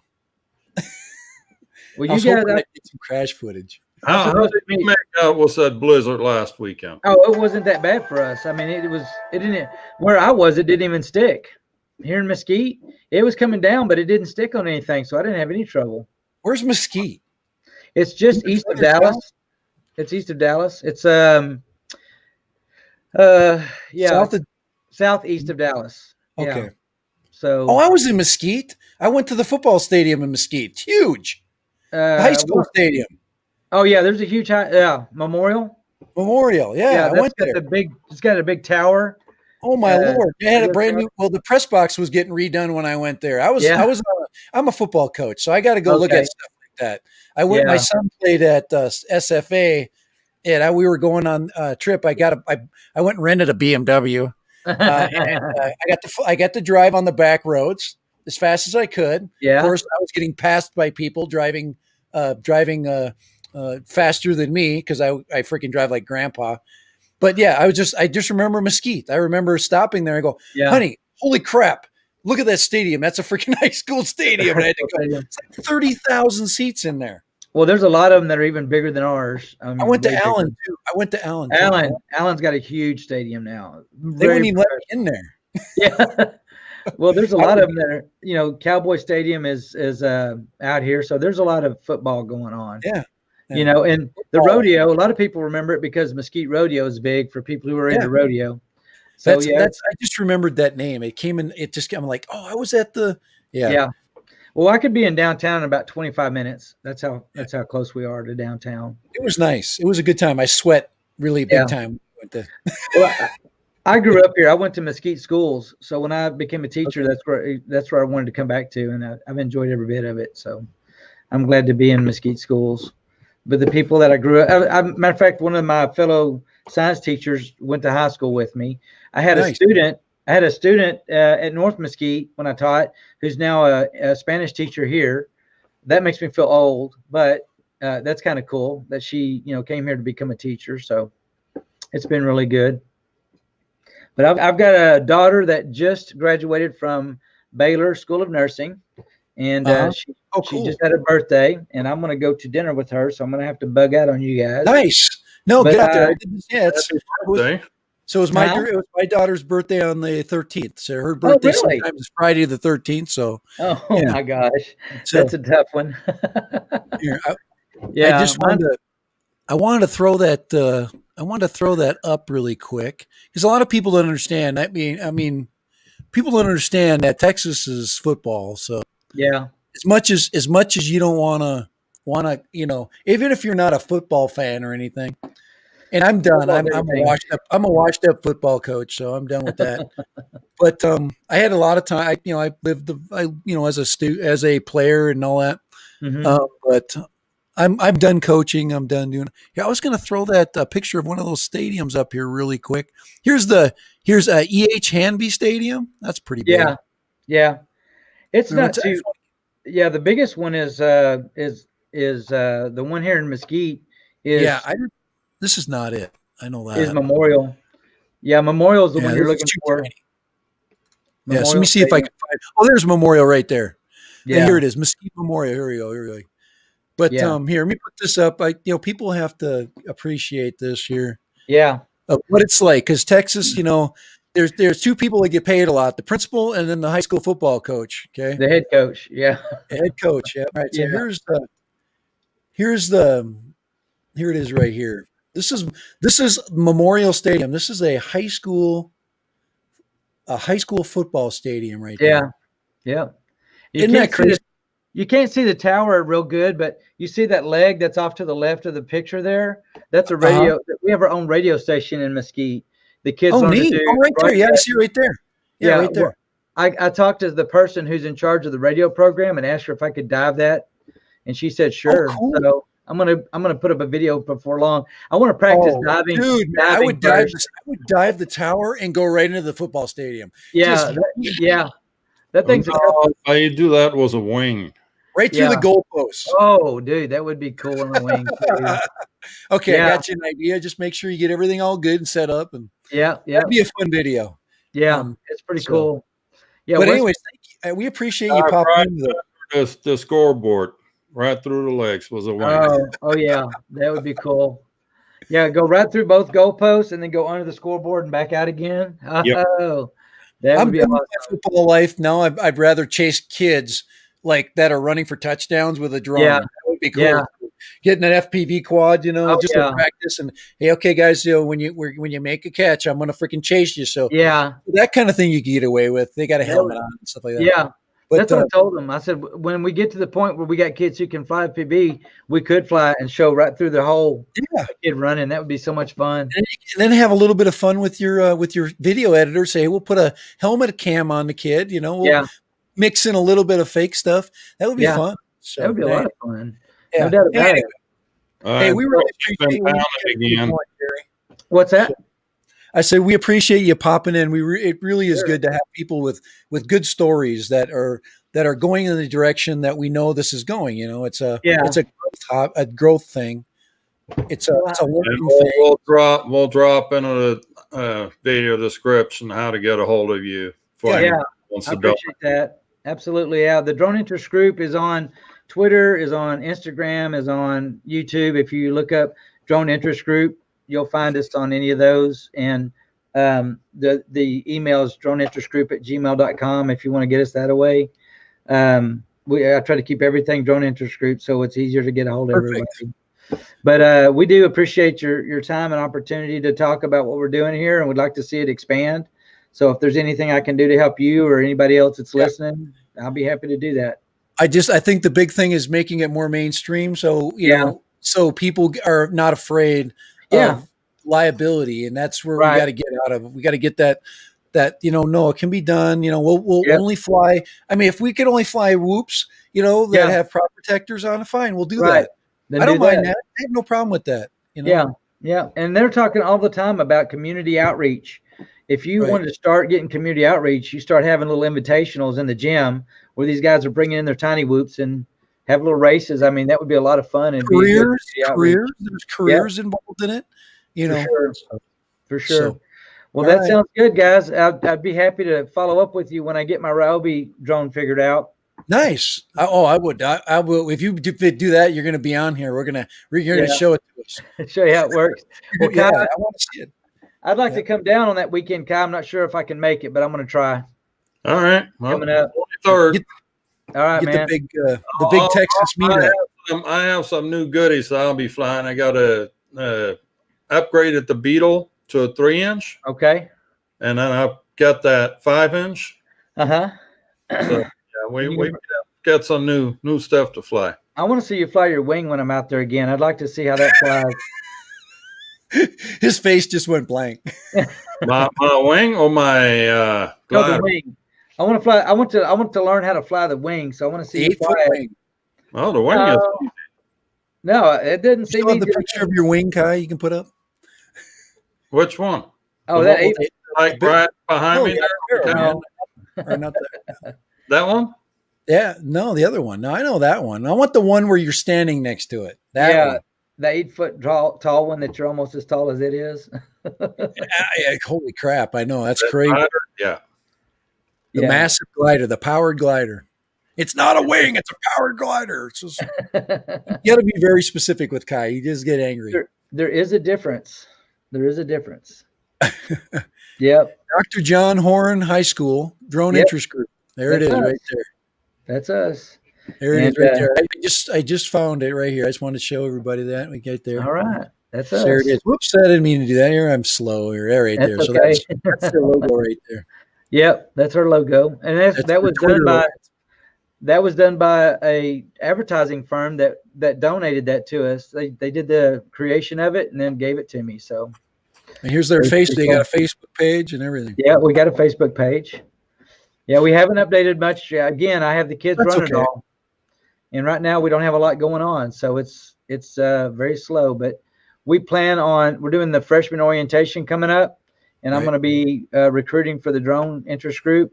The student that's coming from the junior high is pretty fired up about it. He's going to bring some friends, so hopefully get a new surge going right after this COVID thing kicks off and gets out of the way.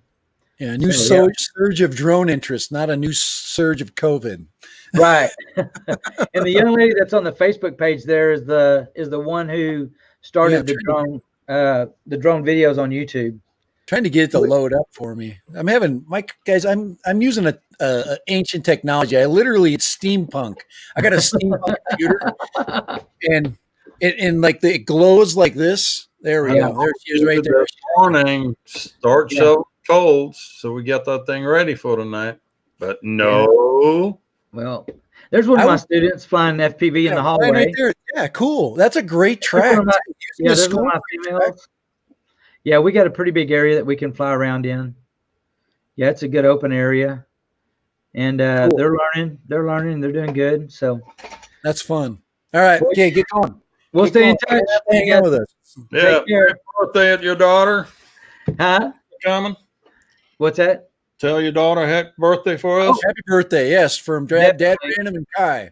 Yeah, I'll do that. I'll give them the link and everybody will watch it too. They'll be excited to see it. No fly zone. We're freaking. We're always excited about this.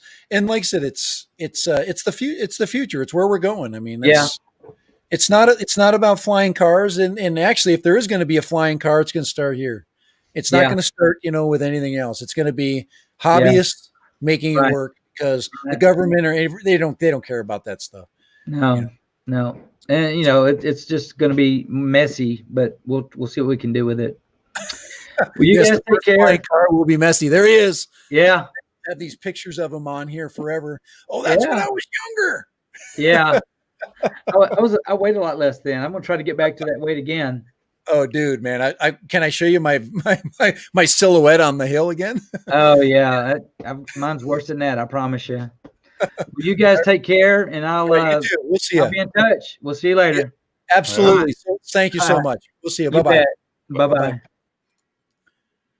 All righty. All right, guys. Well, Kai and I are going to say goodbye too here. What do you think, Kai, before we take off? That was fun. That was fun. Very, very informative too.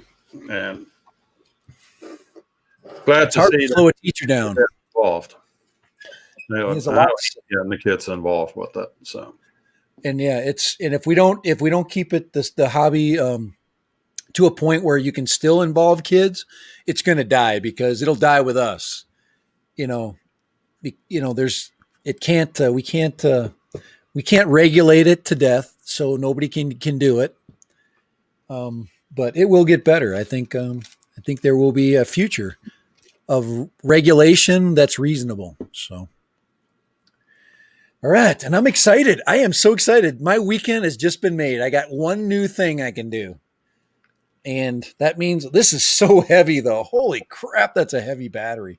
Gosh, I knew it was going to be heavy. When you charge it, make sure you set your charger for lithium ion charge. Lithium ion 6S. Yes. Get your polarities right and all that. Yeah, don't put it on backwards and fry the freaking balance lead.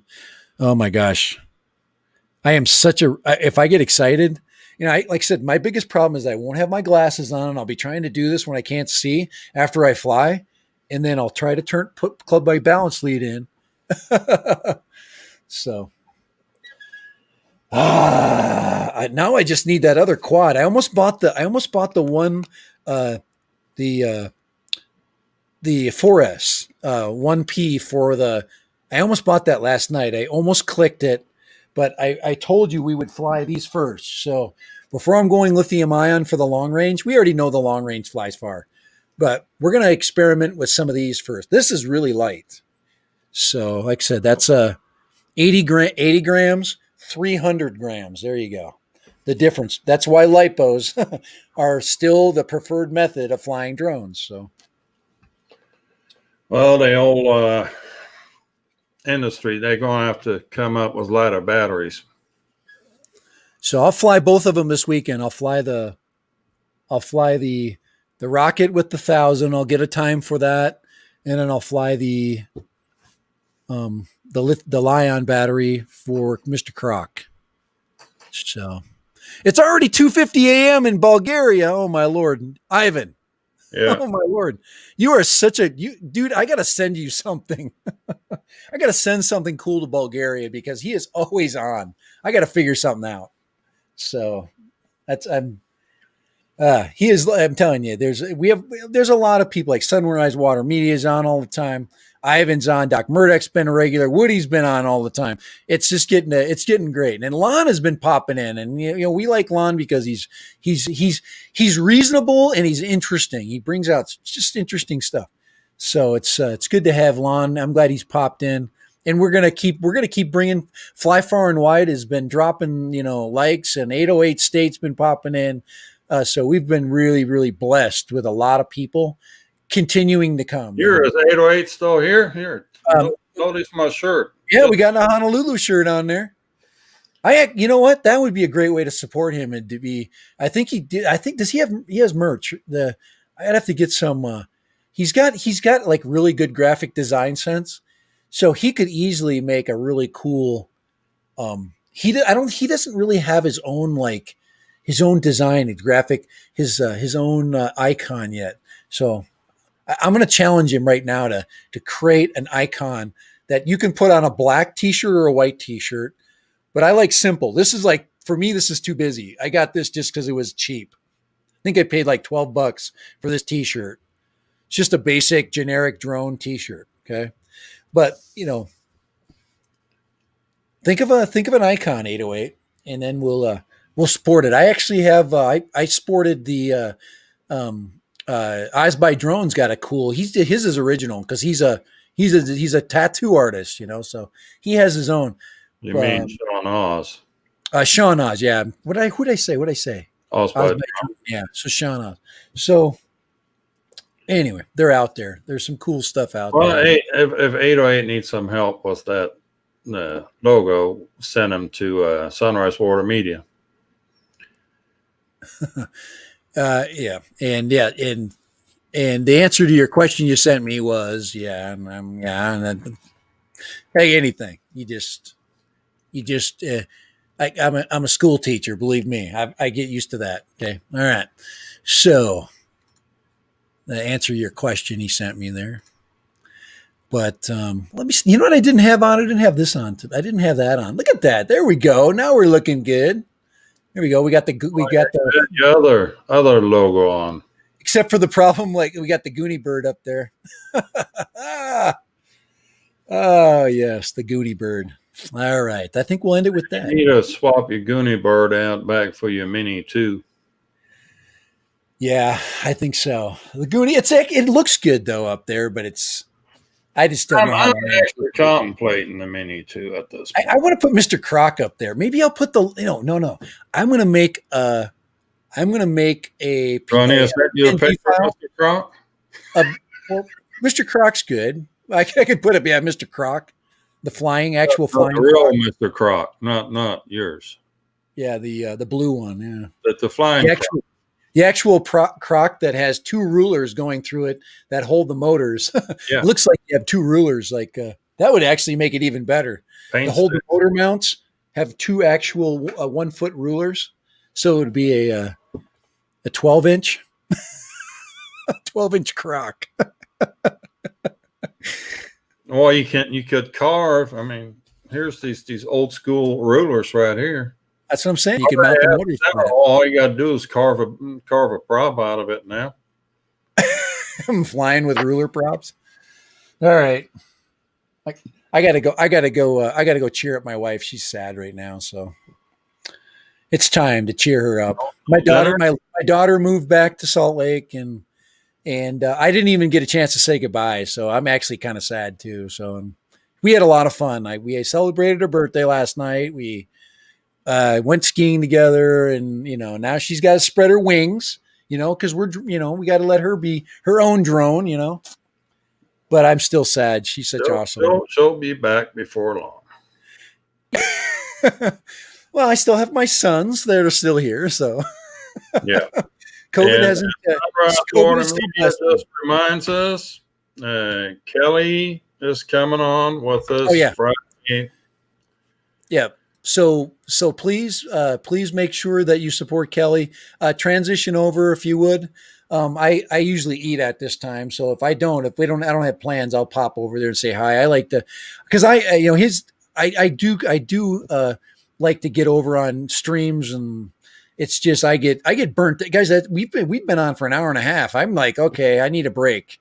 So it's hard to go back to back, and then but it's important that as a community we support each other, because Kelly is probably the best supporter. You could see what he's doing with the drone interest group. So There it is. There's the proof. All right. Well, yep. We'll call it the day. Time to fly. Time to fly for fun. Yep.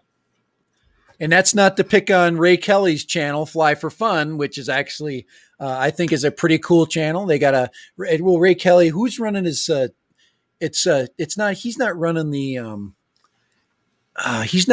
the stream. It's somebody else. I have to get that, but they have it's a new stream. They do it on Sunday.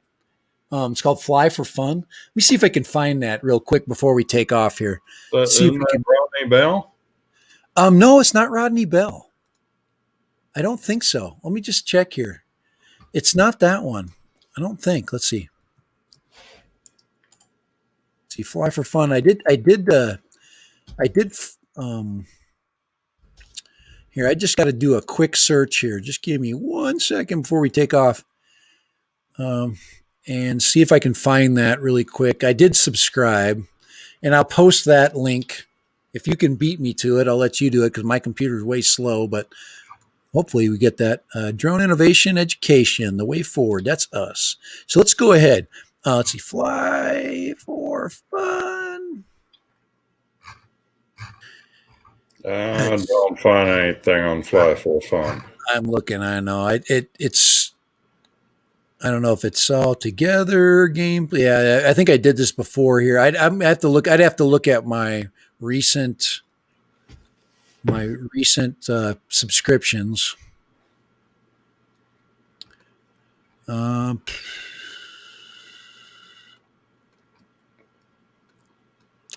can only look for so long before I burn my time. We got it. We got to go. We can post that. I'll post that. If I don't remember now, we'll get it up later. We will get it up later and post it then. Hey, there's PD Tech. I haven't seen him around in a while.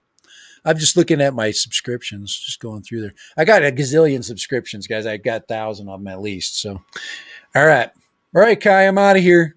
All right, everybody, y'all have a good weekend. Stay safe, stay healthy. And we'll catch you next Friday on my channel. Yep, it's in San Antonio. So have a great weekend. Live from the Alamo, the basement. Kai. There's no basement on the Alamo. Oh, all right. Just in Pee Wee Herman's show. Yeah. He was. If you ever watched the first Pee Wee Herman video or show movie, he was sent as a wild goose chase to go to the Alamo. And that was where his bike was supposed to be. He's like, there's no basement in the Alamo. So he goes all the way to San Antonio. All right. Anyway, all right. Enough of that. We'll see you guys later. Pee Wee Herman. There you go. Bye, Kai. Have a good weekend. See you. Bye.